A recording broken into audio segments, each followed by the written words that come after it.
सर्वांचं श्रद्धास्थान म्हणजे गणपती बाप्पा. राम राम मंडळी, स्वागत आहे तुमचं एका नवीन व्हिडिओमध्ये. सगळे आनंदी आहात ना? असलाच पाहिजे. आपले व्हिडिओ बघत राहा, गावाकडचा अनुभव घेत राहा आणि आनंदी राहा. काही अडचण असेल तर आपल्याला इंस्टाग्रामवरती मेसेज करा, आपण तुम्हाला सल्ला देऊ. चला व्हिडिओला सुरुवात करूया. आता वाजलेले आहेत सकाळचं 9. आपण व्हिडिओ एक शूट केलाय, आता एडिट करणार आणि इंस्टाग्रामवरती पोस्ट करणार. कसं काय राव या नावानं आपली इंस्टाग्रामला आयडी आहे, त्याला पण फॉलो करा मित्रांनो आणि तिथं पण सपोर्ट करा.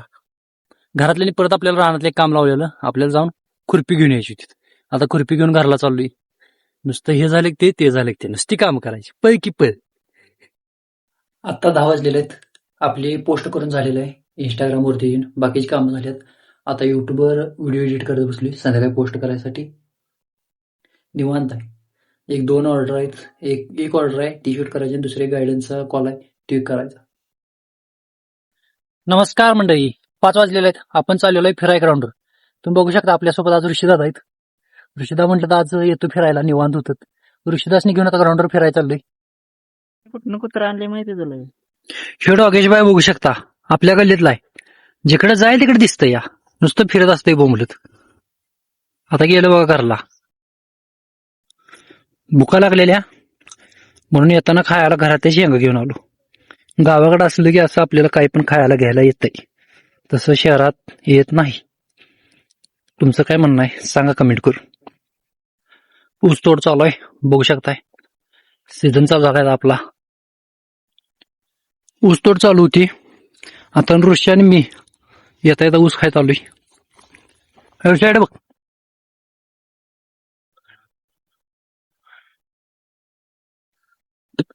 उजव्या हातात मोबाईल धरून डाव्या हातानं ऊस खायला येत नाही आपल्याला सवय नाही. येता येता ऊस तोड चालू होती, ऊस घेतलाय. आता खायच चालू ग्राउंडवर. इंस्टाग्रामवरती अपलोड करायचं म्हणून एक व्हिडिओ करायला घेतला. व्हिडिओ करायला काय जमना, स्क्रिप्ट आपण काही कधी लिहित नाही, जे मनात येईल ते बोलतोय. पण हे व्हिडिओ जरा वेगळा असल्यामुळे आपल्याला काही बोलायला जमलं नाही आता, त्यामुळे व्हिडिओ कॅन्सल केलाय. परत करू आपण, काय विषय नाही. ऋषा पडतील रे रांडाच्या, मोबाईल खाली ठेवून पुढे बघून चाल. हे बघा ऋषा, तुम्हाला कालच दाखवलेलो आपला घोडागाडीचा मैदानचा पट्टा आहे. घोडागाडी आणि बैलगाडी झोपलेत बघा, घोडा आणि बैल.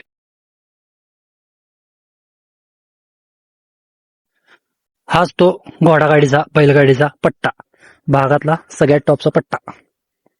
अंतर भरतंय 9 किलोमीटरच्या आसपास. आता ग्राउंडवरनं घरात आलोय. आता एडिटिंग करायला लागलोय, युट्यूबवर व्हिडिओ पोस्ट करायचा आहे.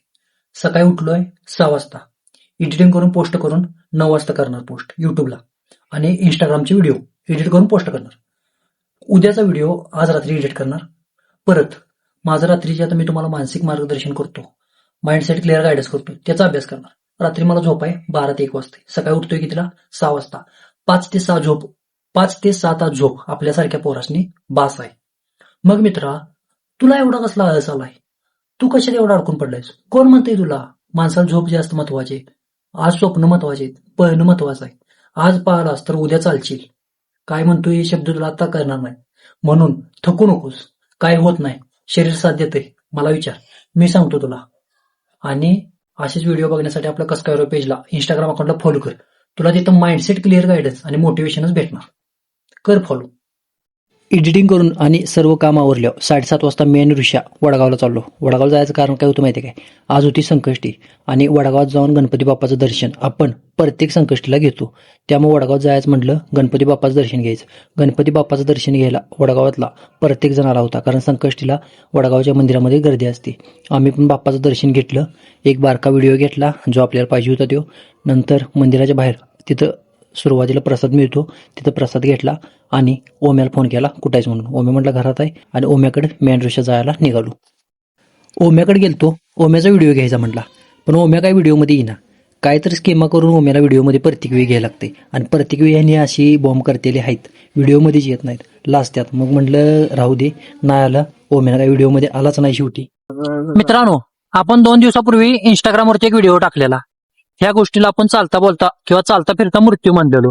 कारण कसं होतं माहिती का, आता मी तुम्हाला व्हिडिओमध्ये डिटेल्स मध्ये सांगतो. आपण गाडी चालवत असताना ट्रॅक्टरवाल्यानी मागं काय चाललंय माहित नसते, आणि आजकालच्या पोरासनी काय सवय आहे, गाडी फास्ट पळवायची सवय आहे. मग ती गाडी जर आवरली नाही तर यांच्या मागे जाऊन डायरेक्ट चिटकतात आणि त्यांना काय माहित नसते, कारण त्यांनी पुढे चालवत असते, त्यांना बॅकग्राऊंडचं मागचं काही दिसत नसते. त्यामुळं मित्रांनो ह्या दिवसात अपघाताचं प्रमाण जास्त आहे. आता तुम्ही बघू शकताय, ट्रॅक्टर चालता चालता अचानक थांबला आणि जर घसाटीला वगैरे गाडी आली आणि पुढे जर तुमच्या गाडी वगैरे आली ट्रॅक्टरच्या, तर ट्रॅक्टरवाल्याने जरी ब्रेक मारला तरी ट्रॅक्टर थांबू शकत नाही, कारण का मागं लोड असते. त्यामुळे मित्रांनो ह्या दिवसात गाडी वगैरे शिस्तात चालवा, आपली काळजी घ्या, आपल्या घरच्यांच्यासाठी तरी गाडी शिस्तात चालवा. आत्ता वडगावासनं जाऊन आलो, वडगावात काहीच थंडी नव्हती, आम्ही निवांत गाडी मारत होतो. पण आता जेव्हा आमच्या गावच्या एंट्रीला आलो आणि आमच्या गावच्या शिव लागली, तेव्हापासून एवढी थंडी वाटली की काय सांगू आणि काय नको तुम्हाला. लय थंडी आहे राव आपल्या गावाला बरं का. व्हिडिओ बघत राहा, आनंदी राहा, गावाकडल्या गोष्टींचा अनुभव घेऊन आनंदी राहा.